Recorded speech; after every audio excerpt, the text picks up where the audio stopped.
welcome to another session of Equicapita's Little Book of What Next webinar video series. My name is Michael Cook. And my name is Stephen Johnston.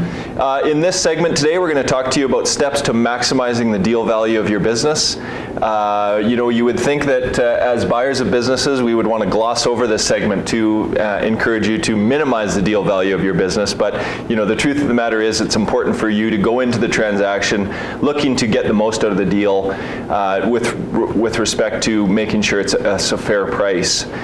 So what we talk about today, it's similar to a previous session we talked about where that was improving the saleability. A lot of the same considerations, again, just to making sure the business is ready for sale. And a lot of these things, again, can occur over a long period of time. The list, again, is not exhaustive. So Steve and I will share with you a few of our observations as we sort of highlight some of the key points in the chapter. Maybe I'll start with what are you thinking, Steve? Yeah, I think, and as Mike mentioned, we have covered this to a certain extent. So one thing I just would give an umbrella title to is the documentation that's in your business, the documentation of processes, the documentation of knowledge, the documentation of intellectual property, and certainly the documentation of your relationships with your clients. Yep. Because what's very common is you've had relationships that span decades, and sometimes those sales relationships are purely on the back of a handshake. And what's really useful and important for a purchaser is that you turn those what might be informal relationships into contractual relationships with clear terms, and so that they know that these customers are their customers when they move forward. So I know that that's, like I said, it's a very broad sweeping topic, but the idea is to really look at your business and document all the key pieces that are in there so that when the buyer comes in, that knowledge is an open book, so to speak, for them. Well, and to your point about knowledge, I think that speaks to one of the next things we talk about, and that's the transfer of knowledge.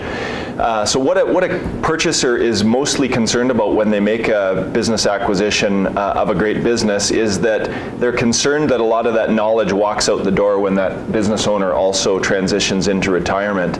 And what we would encourage you to do is by shoring up your management team, ensuring that the knowledge that you have in your head is transitioned to your management team over a long period of time. That's not something that takes weeks or months, but Yes. that takes years. And it's an investment in your business to ensure that when you are not there, the business carries on and flourishes, and to the point where you are almost better off to not be there to give your management team the benefit of running the business, because that's what a acquirer like Equicapita is really looking for, is that seamless transition to the new ownership. Yeah, and another thing I think that probably falls on the rubric of knowledge transfer is that you will have an intimate understanding in any particular moment in time of what your business is doing.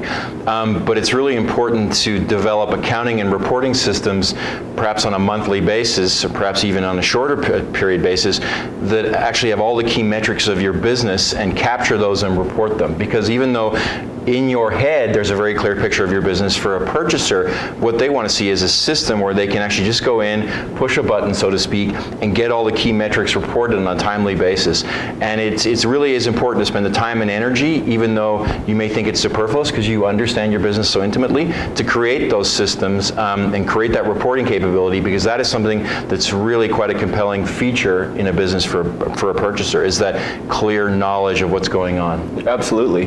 The other thing that's not really related to that, but relates to the business being run as a business, and that is really minimizing those personal expenditures that are incurred in the business. When we look at a business and we see a big, long laundry list of normalizing items related to personal expenditures that the business owner makes, we look at that with a little bit of concern, in that the business is run a little bit like a cash machine for the business owner, as opposed to a truly independent operating business. And to the extent that you can segregate the two, the personal expenses and the business expenses, and just keep the business expenses standalone, that's very important for the integrity of the business and the reporting. And then the last thing, or one of the other things that is often overlooked as a real expense of a business owner, is really getting quality financial statements either reviewed or audited by your accounting firm. We really look at that as an investment in your business, that quality annual financial reporting. Yeah, that one really can't be overstated. I know it may seem as an expense it's not worth undertaking while you're the owner, but in preparation of a sale, the more years that you can engage in that, the better, because obviously it gives the acquirer much more confidence in the financial information. Right.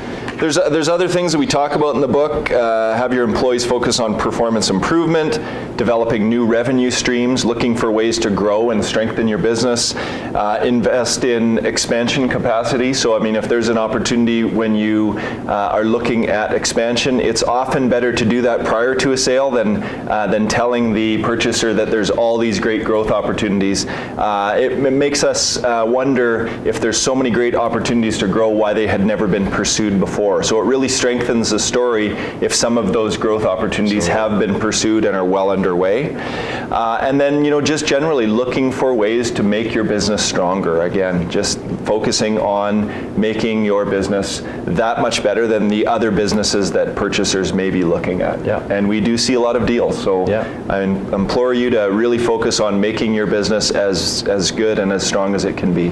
Absolutely. So thank you for joining us for another session of Equicapita's Little Book of What Next webinar video series.